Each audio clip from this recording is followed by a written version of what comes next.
मला सांगा, कोरोना काळामध्ये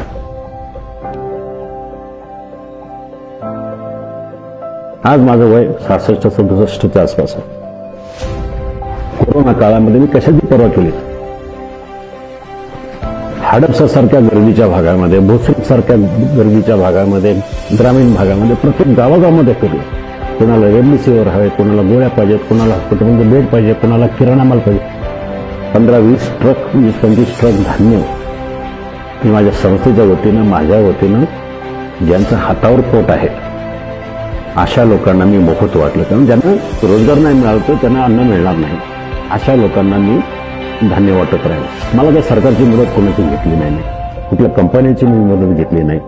मी माझ्या वतीनं हे करत राहिलो. माझ्या ते समाधान आहे. हो, मी कोणावर टीका करायची नाही मला, पण मी माझ्या परीने माझं काम करत राहील.